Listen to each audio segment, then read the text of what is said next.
কলকাতা বেসরকারি ল কলেজে হিজাব বিতর্ক। হিজাব পরে ক্লাস নিতে বাধা, চাপের মুখে পদত্যাগ, কর্তৃপক্ষের বিরুদ্ধে মাইনরিটি কমিশনে যান শিক্ষিকা।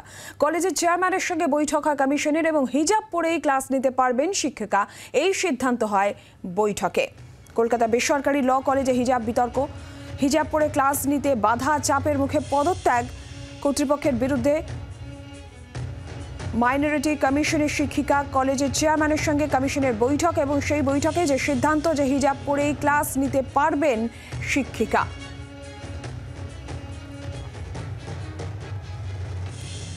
শ্রেয়সী গঙ্গোপাধ্যায় টেলিফোন লাইনে রয়েছেন প্রতিনিধি। শ্রেয়সী, যে সিদ্ধান্ত হয়েছে শেষ পর্যন্ত যে হিজাব পরেই ক্লাস নিতে পারবেন শিক্ষিকা, তিনি আজকে কি ক্লাস নেবেন বা কি আপডেট পাওয়া যাচ্ছে?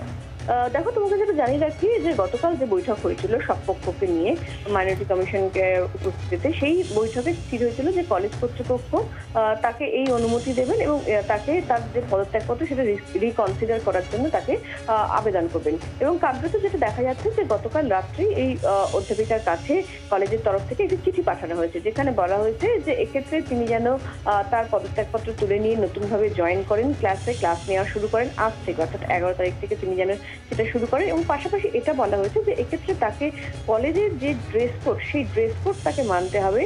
সেক্ষেত্রে ক্লাস করার সময় তিনি প্রয়োজনে স্কার্ফটাকে মাথায় জড়িয়ে নিয়ে তিনি সেক্ষেত্রে প্রয়োজন অনুযায়ী স্কার্ফ ব্যবহার করতে পারবেন মাথা ঢাকার জন্য, মাথা ঢেকে সেইভাবে তিনি ক্লাস করতে পারবেন।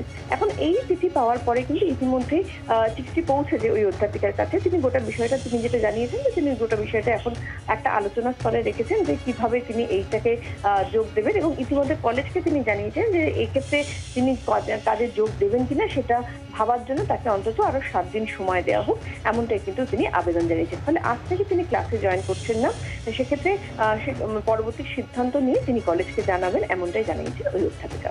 ধন্যবাদ শ্রেয়সী। গতকাল এই শিক্ষিকা ঠিক কি অভিযোগ জানিয়েছিলেন শোনাব আপনাদের।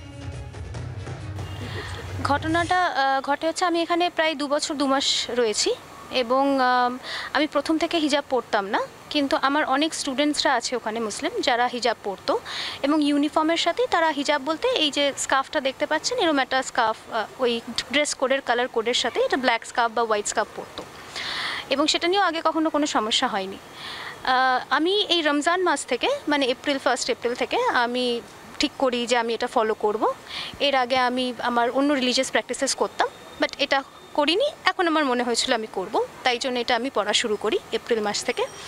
এবং এপ্রিল মে 2 মাসই আমি এই হিজাব পরেই যাই, ক্লাস করি এবং তাতে কোনো অসুবিধা ফেস করিনি। হঠাৎ করে 30শে মে আমি 30শে মেও আমি কলেজ যাই, সেখানেও কলেজেও আমায় কিছু বলা হয়নি। 30শে মে আমি কলেজ ফেরত যখন বাড়ি ফিরি, তখন আমাকে সন্ধ্যাবেলা মিস্টার অশোক দাস, উনি আমাদের অফিসের একজন অ্যাডমিন, উনি ফোন করে আমাকে বলেন যে আপনি এটা পরে, যেটা হিজাব আপনি পরছেন এখন, সেটা পরে আপনি ক্লাসে যেতে পারবেন না। আমি তখন শকড হই যে আমি 2 মাস ধরে পড়ছি, আপনি এখন কেন আমায় বলছেন এবং কী কারণে বলছেন। তখন উনি আমায় জানান যে এটা নাকি ড্রেস কোডটাকে ডিস্টার্ব করছে এবং ওনাদের চোখে এটা ঠিক ভালো লাগছে না। আর এই কলকাতার বেসরকারি ল কলেজের চেয়ারম্যান, তার বক্তব্য আমরা পেয়েছি, শুনুন তিনি কি জানিয়েছিলেন। আমাদের যে ড্রেস কোডটা আছে, আমাদের ড্রেস কোডটা আমরা বলছি আমাদের ড্রেস কোডটাকে ফলো করে যাবে না। সেই ড্রেস কোডটাকে এখন আমরা উনি সেটা কমপ্লাই করছিল দেখে আমরা ওনাকে বলছি আপনি এটা করতে পারবেন, কারণ উনি তো আমাদের এখানে 2.5 বছর ধরে কাজ করছে।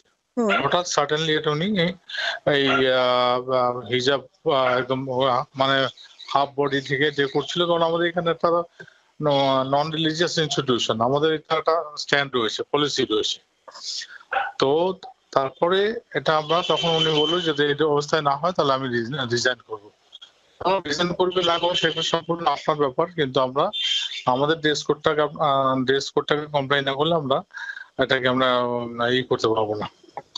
সেই ক্ষেত্রে উনি ওনার রেজিগনেশন সাবমিশন করে। বাংলার আওয়াজ, বাঙালির আবেগ, জি 24 ঘন্টা।